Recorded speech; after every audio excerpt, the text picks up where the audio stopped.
So, with a tune in his head, a trunk full of sweaters and puppets, and a toy trolley, he created Mr. Rogers' Neighborhood.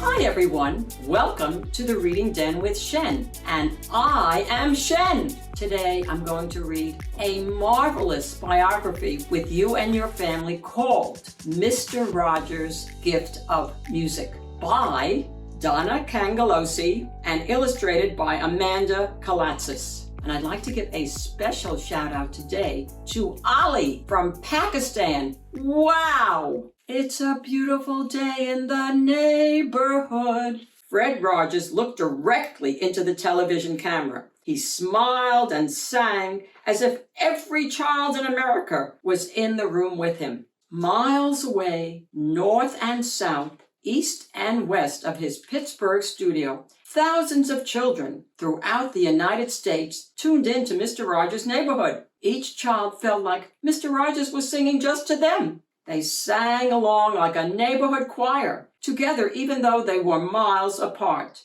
A beautiful day for a neighbor. Would you be mine? Could you be mine? Fred hoped music would help children as much as it helped him when he was a young boy, spending long days alone in his room, watching his neighbors play in the warm sun while he was stuck inside wheezing with asthma. Then one day, the enchanting sound of Grandfather McFeely's violin spiraled up the stairs to young Fred's room. The melody lifted his spirits above the fog of sickness. Fred's loneliness drifted away. Music was sunshine.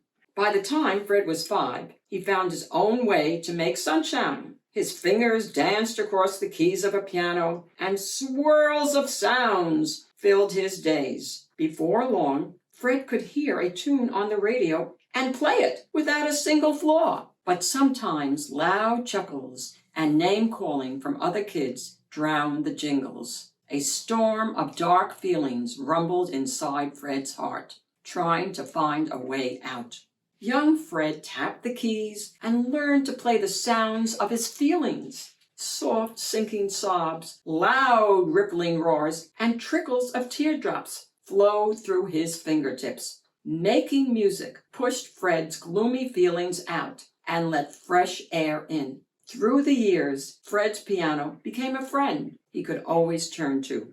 Fred loved singing and playing his piano alone, but he didn't want to keep his melodies all to himself. He wanted to share them with children, to brighten their lives too. So, with a tune in his head, a trunk full of sweaters and puppets, and a toy trolley, he created Mr. Rogers' Neighborhood.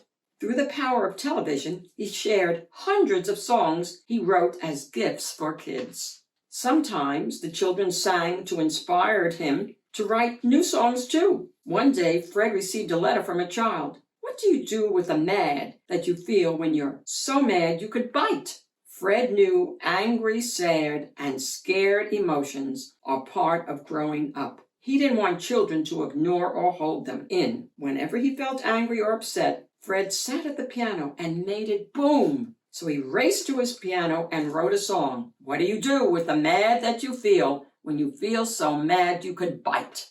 Playing the piano didn't only help Fred express his feelings. Creating springy jingles and soft serenades sparked his creativity and sense of wonder. It felt like floating on a cloud. To open up that magical world for kids, Fred introduced a rainbow of fascinating instruments, and he invited spectacular musicians to perform. Famous trumpeter Winston Marsalis spun notes into a weeping melody and made playful pitches pop. Cellist Yo-Yo Ma created tones that flowed like a graceful swan and raging rhythms that roared like a lion. And when the neighborhood guitarist Mr. Negri joined him, Fred sang along. Their harmony felt as comforting as a warm hug. Tree, tree, tree, tree, tree, tree, we love you.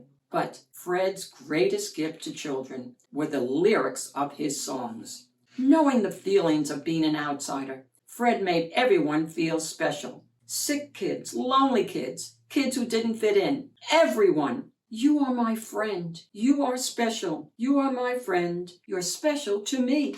Everywhere Fred went, kids, young and old, sang to him in crowded subway cars, while speaking at graduations, and when receiving a star on Hollywood Boulevard. They sang and sang like a neighborhood choir together, even though they had grown up miles and years apart.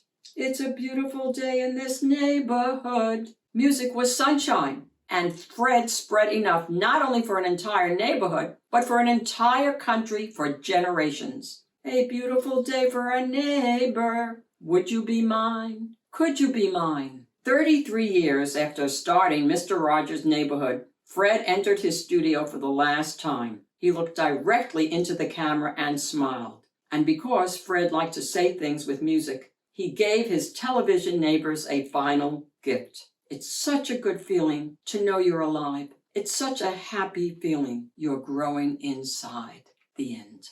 I love this biography. Thank you, Mr. Rogers, for all that you did for so many years for children. And now, to visit the Reading Den with Shen and find out about other marvelous books, please subscribe. Thanks for hanging out with the Reading Den with Shen. I'm going to see you all soon again. Bye, everybody.